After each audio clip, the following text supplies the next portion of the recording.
Continuing our coverage here on MotoAmerica Live Plus for Superbike Speed Fest at Monterey, presented by Law Tigers. It's an iconic facility to be able to visit each and every season of the MotoAmerica Championship. Mention the 5 different classes that are here on the race property. Just wrapped up qualifying for Mission Super Hooligans, and it is now time for Motovation Supersport. Welcome into the broadcast booth. I'm Jamie Howe, joined by Roger Hayden. We had practice early on this morning. We have a championship chase that is really heating up. There are a lot of stories in Supersport to follow along. Yeah, and I think the big thing, you talked about the championship points really tightened up last race between Matt and PJ.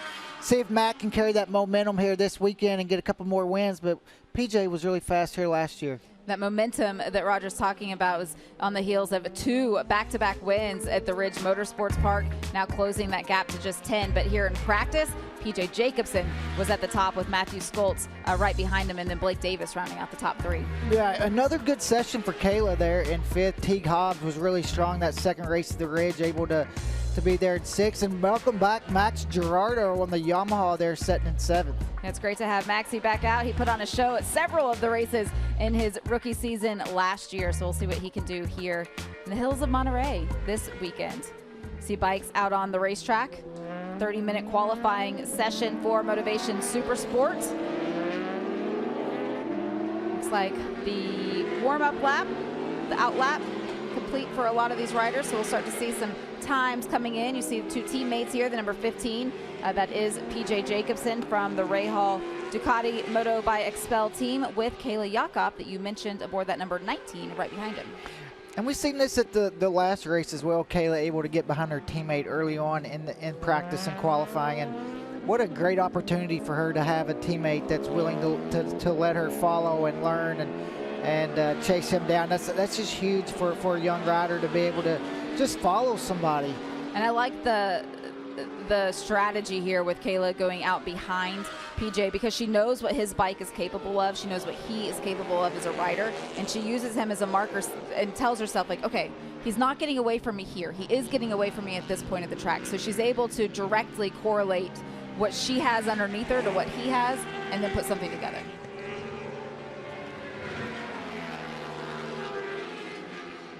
Cam Peterson struggled with the shoulder injury last round there. We didn't even know if he was going to be able to complete the races, but he was able to do that and come out away with the podium. So hopefully Cam can come in this weekend 100%. This morning he was 4th, so it's a good start to the weekend for him. He's only a half a second off what PJ did this morning. Yeah, and that was a weekend that Cam would probably just like to put behind him. You think about back at the Ridge that we're talking about. He was able to finish on the podium on day 1, but then on day 2 had another non-finish after an incident with Josh Hayes. And for him, he just has to put that behind him. That, you know, as you say, it was a tough weekend to get that 1 podium, but man, he's going to be feeling upset about that race. And you know, for a guy like Cam Peterson, when you have a bad race like race 2, man, the next weekend cannot come soon enough. So for him, luckily, he didn't have to wait long. He slows on that lap. Looking around, we go back up to PJ Jacobsen, sitting in 2nd on the previous lap to Cam Peterson, but you can see on his time chip there at the bottom of the screen, he's on a lap right now that's going to put him well below. Really good lap. And on the previous show this morning, he mentioned he has to come out a little bit stronger on Friday, especially Friday morning, and he was able to do that this morning to lead the session. Now he's sitting in 3rd, but he's on a good lap right now. Matt and Blake came by, but I think for PJ, he's going to go to the top of the board with this lap. It's a long qualifying session, a 1:27.1 for PJ Jacobsen. This morning in practice, he was a 1:26.8. So while he's leading the field right now, we're not into the sweet spot just yet in terms of lap times. Yeah, and also the early on in a lot of these sessions, these guys go out with a little bit of an older tire, working on their race pace, getting a lot of laps on it. And I think now that he's got to be feeling pretty good to be close to feeling what he did this morning. But as we know, that as this session goes on, each rider's going to start stepping it up, and these lap times will fall. So we see Teague, really impressed with Teague last race there, in the second race at the Ridge there. in that battle for the podium there. Unfortunately, came up a little bit short, but that is a great ride for Teague. Hopefully that's one of those rides that kind of gets him going to where he can do that each weekend. In the practice session this morning, Teague was a 6 on the time charts. So he is carrying some of that momentum. It was really cool to see him after his 4th place finish. He came over to the podium and watched the podium celebrations for the top 3. But then the riders came over to congratulate him as well, and that was really neat. And it's cool too for all the riders, because he struggled a little bit last year in the early on, and everybody knows what it's like to go through that, and they love seeing a rider stick with it and fight back and able to bounce back like he's been able to. Watching on the screen right now, you see the number 1 plate. That is Matthew Skoltz. Take a look at this a moment ago, Roger. Yeah, this is out of the last corner for Matt, and he's just trying to get the power down there as he gets up on the curb. He's kind of got a lot of lean angle, and just bike gets upset for some of these guys on the Super Sport bike. They might use first gear into that last corner, so it kind of makes the bike a little bit twitchy trying to get the power down. Yes, Roger. I spoke with Matt Skoltz earlier today about that minimum weight change on the bike. He's still very confident. Of course, he's very happy after those 2 wins in his home state, Georgia, just over a week ago. But with that rule change, the minimum weight means that after the race, it has to be about 1 to 2 kilograms heavier. That will affect the handling very slightly. He's a taller rider, so he says it doesn't think he will affect him too much. But a smaller rider on an R9, like Blake Davis, for example, is going to have to add maybe 6 or 7 kilograms to his bike, and that could certainly have some impact on his riding. That's a great point. It's one of the points that Matthew Skoltz brought up on the preview show this morning, Roger. In terms of putting weight on a bike, though, what advantage is it to not have to worry about moving it around? Well, the hard part with the weight is being able to put it where it doesn't upset the bike, and that's what for Matt, he's kind of lucky. He doesn't have to add a lot, but it's just tough to put out. Where do you want to put the weight? Where is it going to be, you know, easy to change directions? If you put it on the front, will it maybe take away some front chatter? Some guys might try to put the weight in the back thinking it's going to weight the rear end and maybe get better grip. So that's the really difficult part, is just finding the best place to put it. Go back up to the front, and PJ Jacobsen mentioned the fact that he is currently the point leader here in Motovation Supersport. He has won twice so far this season, 8 podium finishes, and he's really excited when he looked at the run to the championship and the rest of the racetracks that they go to, tracks that he enjoys. Yeah, and for PJ, you can just, in his interviews, you can hear how bad he wants this title. You know, he mentioned it this morning. The only thing missing on his resume is that championship there whenever we pull up everything that he's accomplished. And right now he's going to be in that fight as the year goes on. There's a look at the championship points battle up inside of the top 4. Yeah, I laughed this morning when he said that if he doesn't win a championship, maybe he'll go try something else like running or something to see if he can just lock up a championship. It certainly means something to him. But talk about Blake Davis here on the number 22. Started the season off, this huge opportunity, a little bit of a movement there for Blake, but this huge opportunity with Strack Racing putting together a second bike, making this a 2-bike program alongside the defending champion Matthew Skoltz, and he's taken full advantage. Yeah, and just such a good opportunity for Blake there to move up and you know, same class but a different team and able to learn. But I think it's important for him to be able to watch his teammate who's a champ from last year and you know what Matt's able to do on the exact same bike. When Matt goes out and does a lap time, you know, Blake knows that I'm on a bike that should be able to do that same lap time, and that makes for a rider that you know that going in. The 2 bikes right now is looking at lap times. Blake Davis just did his best lap, a 1:27.7, and his teammate right there in front of him, a 1:27.5. So they're right there together in that sweet spot, less than 2/10 separating them. I also love Blake's motivation. He's young, he's hungry. He wants to be out there and prove that he belongs out there with these championship caliber riders. And for Blake, I think over the first half of the season, he has certainly done that. Yeah, and also mentioned in some of his interviews where he wants to be there every weekend, fighting for not just the podium but the win. And it's been a great year for Blake. He's been really impressive. There's been a couple downs, but for the most part, I think for Blake, it's been a huge learning year. And he's going to learn so much in those battles with PJ and Matt. It's going to take a little bit. Those guys got a little bit more experience on Blake, so he's going to learn every time he's in those battles. Yeah, just 18 years old. He has one of the riders to be able to win so far this season. Here's a replay of a minute ago, Roger. Yeah, just down in the turn 5, and see him going back a gear. So he looks down a little bit going in, but the bike's just going to kind of, there's a little bit of a bump there, and Blake's a little bit wide. They're going to get on the curb, and you can see he's just kind of slowing down, checking things out, not on a fast lap. See Cam Peterson, we saw him up at the top early on in this qualifying session, continuing to look over his shoulder. As a rider, Roger, I'm not going to say it's playing games, but he was certainly letting some of the other riders go past him. What is it you're looking for?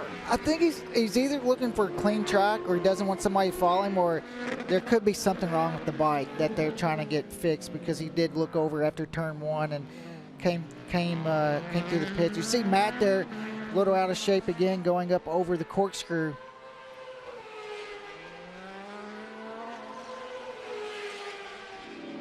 Mike, when we were talking to Matthew earlier this morning, he had a lot of confidence about riding the Yamaha here at WeatherTech Raceway. Track characteristic wise, what is it you think that suits him? Is he still struggling a little bit? Yeah, they're struggling. Him and his teammate both are struggling a little bit out of turn 11, but I think here he mentioned the new R9's got more torque, and that's what you're going to need at some of these corners here, because there's not a lot of long straightaways, but that run to, here we go, through the corkscrew previous lap.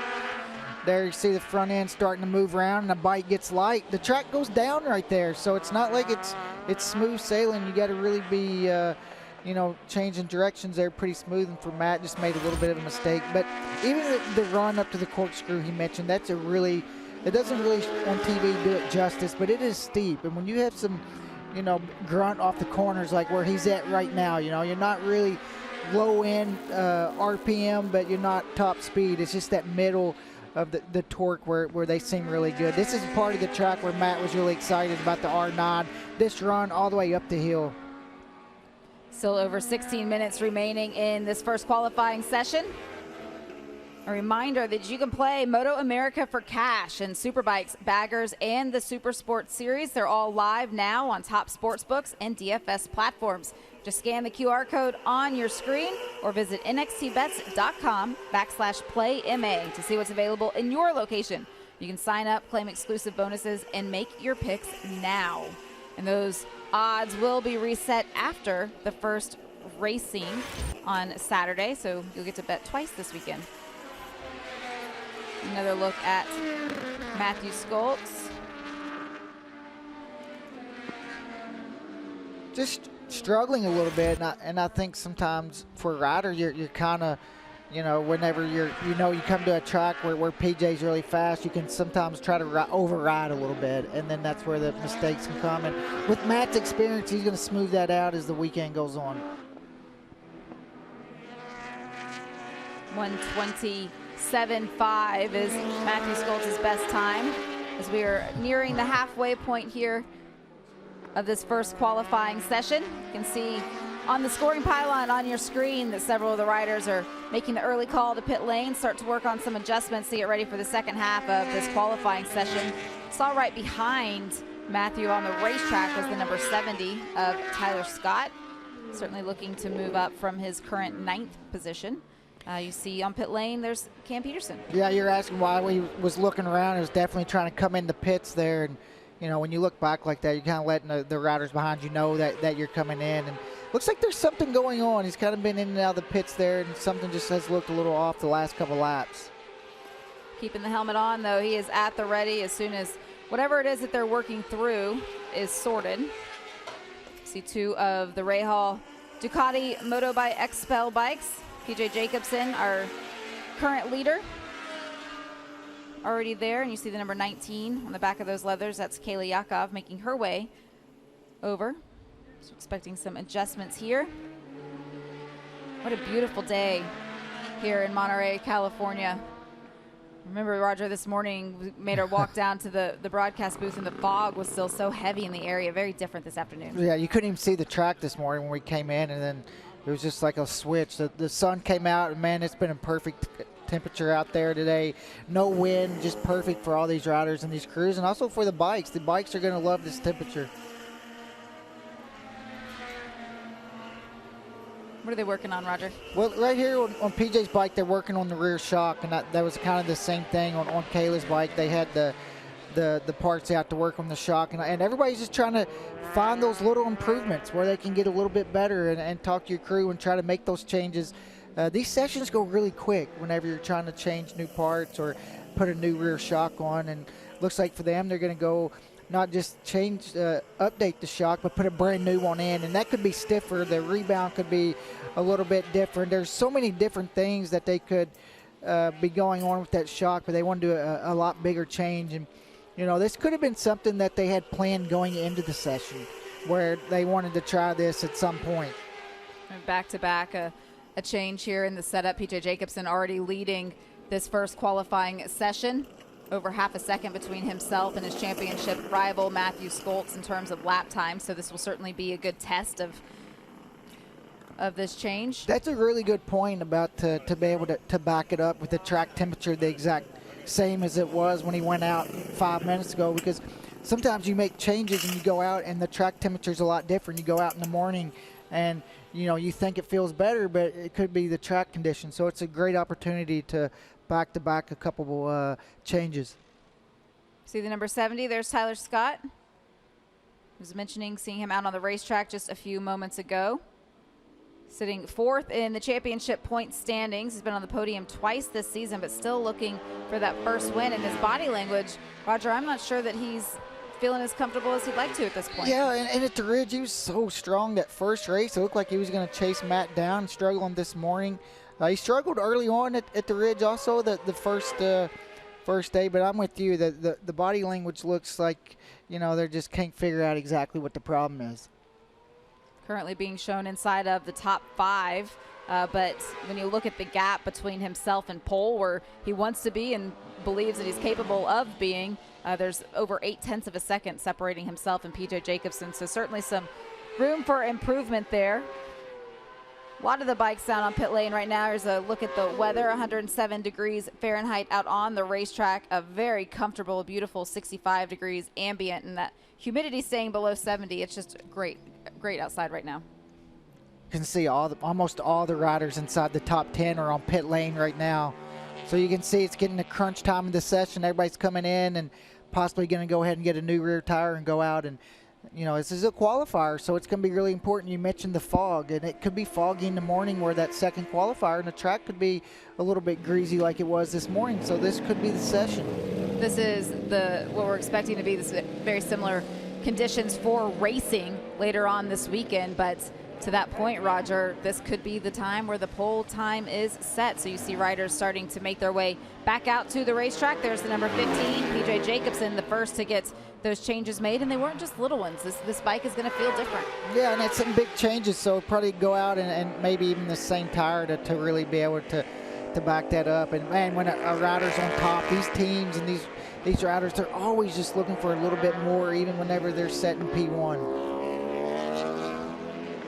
You know, it's incredible when you think about the success that PJ Jacobsen has had this season. He's been on the podium 8 times with multiple race wins as well, and just consistently always right there. What he has not done yet this season, Roger, he has not been our pole sitter.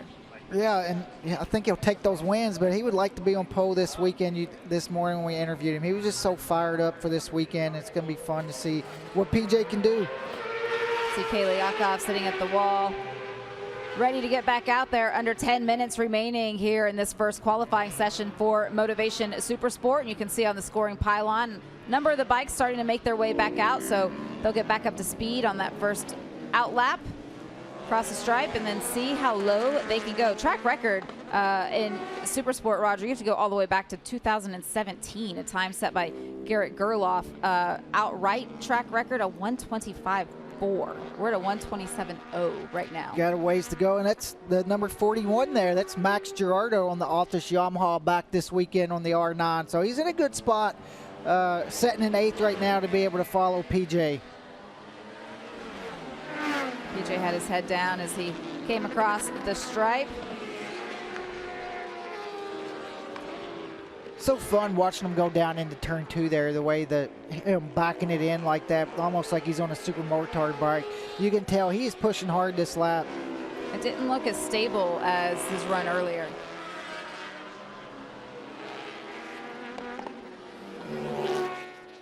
Maxi Gerardo is right there, holding on to the back of him. He's a great talent. Maxi doesn't have the full-time ride that he's been looking for. You see the number 19, there's Kayla Yakov, so she has left pit lane. Number 71, Torrin Collins, was right behind her. Take a look at this from the practice session earlier this morning, Roger. Yeah, it doesn't get much closer than this. I mean, I don't know how it was able to stop like that. That was a close call for the squirrel. I don't know how old the squirrel is, but I think its entire life flashed before its eyes right there. And I asked you about this, just not having the experience myself. Let's say that it hadn't been as fortunate. The speed that Kayla was going, a squirrel, what would she have experienced? If she was straight up and down, it probably could have, depends if it, kind of a little squirrel, she would have been okay. But if that happened in one of the corners while you're leaned over at the apex, or maybe you're not straight up and down, it could definitely not end well. All did end well, as you see PJ Jacobsen now crossing the stripe. That last lap, a 1:27.1, and this is scary, Roger, because he is consistently putting these laps together now, even with the changes that the team executed. And even then, looks like he cleaned up turn 1 there a little bit as well, but that's, like you said, the low 27s is pretty much his pace. He's able to consistently be able to put those in. Even when we see a little mistake out of PJ, it's still a low 27. See on the bottom of your screen the timing chip for Josh Hayes inside of the top 10. He's on an improving lap for himself. That's what the orange chips mean. That's his personal best. When you see a red one pops up, that means it's better than anybody else in that particular section of the racetrack. So it's a great way to follow along. And if you're watching with us here on MotoAmerica Live Plus, or if you're at the racetrack and you have your phone or your computer handy and you're able to stream it, you can also follow along on the interactive live timing and scoring that's available on the MotoAmerica website. And it's a great way to dive deeper into all of these sectors that we talk about. Josh moves up to 7th in that lap, right in front of his teammate. It's a great lap for Josh Hayes at 1:28.1.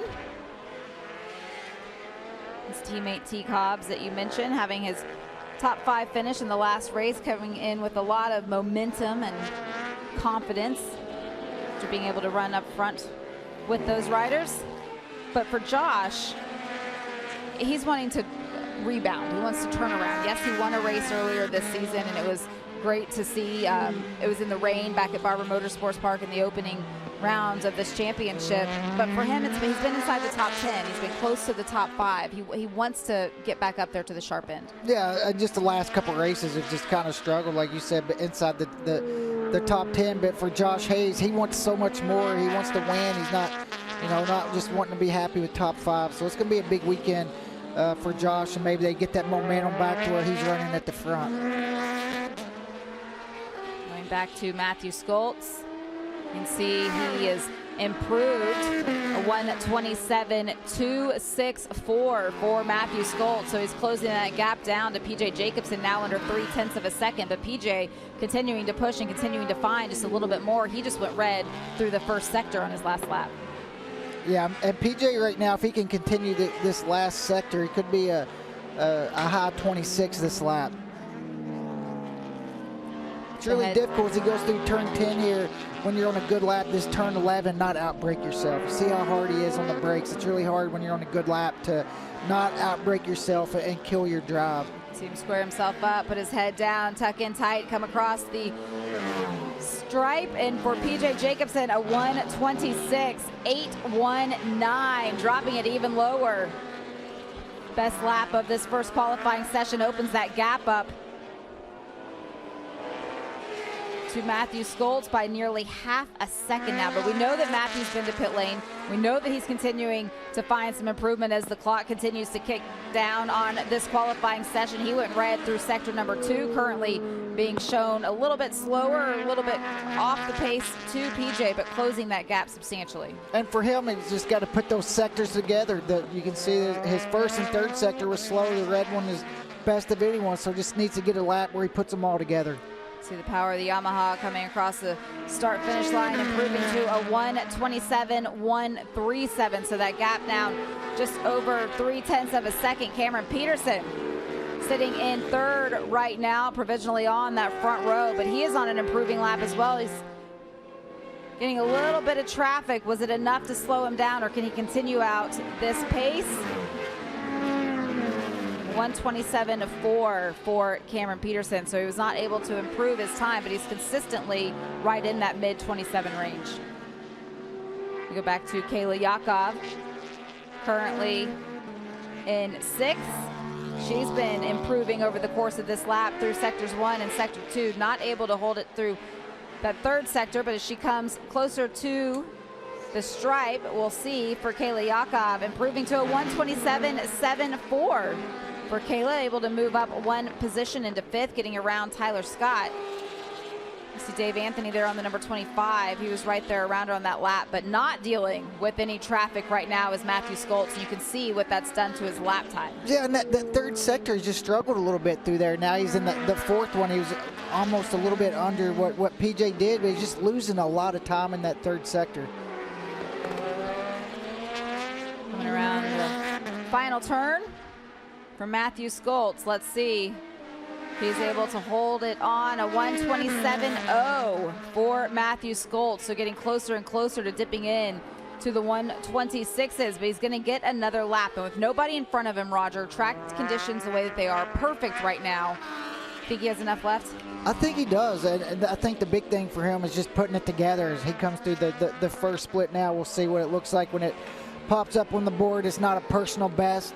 But for him, he's just putting it all together, but his teammates putting it all together this lap. Blake Davis also not dealing with any traffic. Look at the lap time that he has been able to find so far as he comes up the hill and under the bridge. It is a 1:26.869 for Blake Davis. He moves himself around Matthew Skoltz, and he's going to get another lap as well.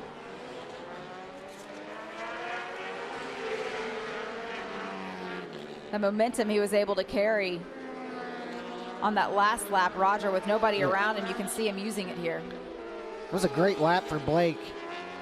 He was able to find a lot of time that lap, just putting it all together. It's going to be a huge confidence booster for Blake.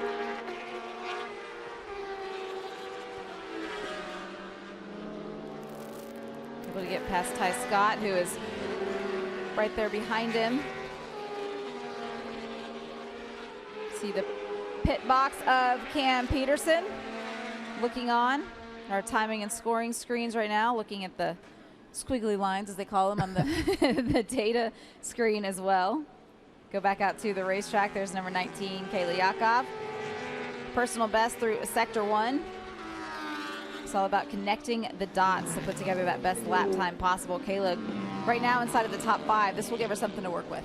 Yeah, and this is another good start of the weekend for Kayla. She was really strong at the Ridge, and another top 5. She's finding herself consistently now right there with the front group. And the front group not getting away from her the same way they used to. So going to give her a lot of motivation getting ready for qualifying session number 2 tomorrow morning. As Kayla comes up the hill, cross start finish, she'll be the first of the riders to take the checkered flag to wrap up this first qualifying session here in Motovation Supersport. Looking down at timing and scoring, looking to see if anybody is on a lap right now. You can see her starting to slow.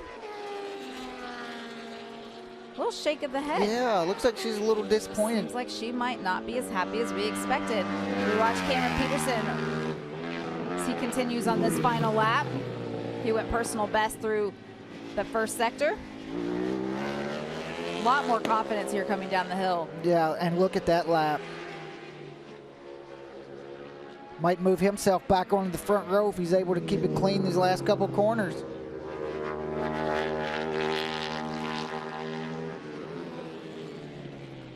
Whatever issue it was they were dealing with early on in this qualifying session, it seems like they have been able to finish the session on a high note for Cameron Peterson.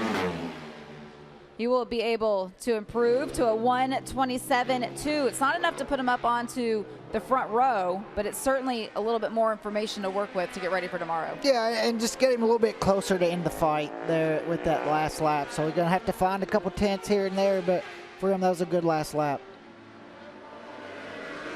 Beautiful images from our drone camera. It's just such a great part of the world to get to come and visit each and every season part of the MotoAmerica Championship. Did you enjoy racing here, Roger? Oh yeah, I loved it, and this track just gets better. I mean, it gets safer, like going up in the corkscrew there. That's the tough part because you can't see the corkscrew on the run up, but it is definitely one of everybody's favorite tracks. And you know, you see all this runoff room there on the right side. They added that for the corkscrew, so if you do get in too hot, you do have more runoff there at the straight up point.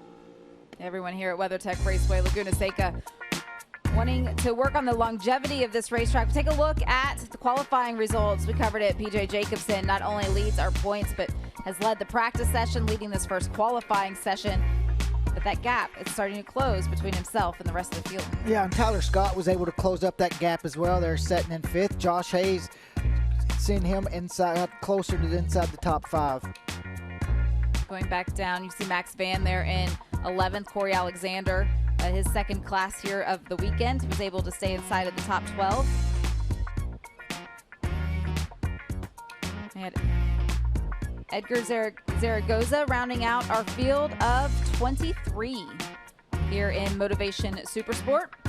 Hit the halfway point of the championship season this weekend. So it's a great run, great opportunity.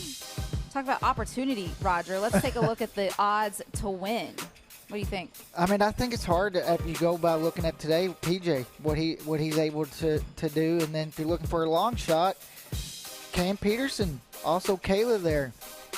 Yeah, it's amazing to see Cam Peterson and Kayla Yakov both that far back. But Teague Hobbs also, he's coming off of his best finish of the season so far, and anything can happen here in Monterey.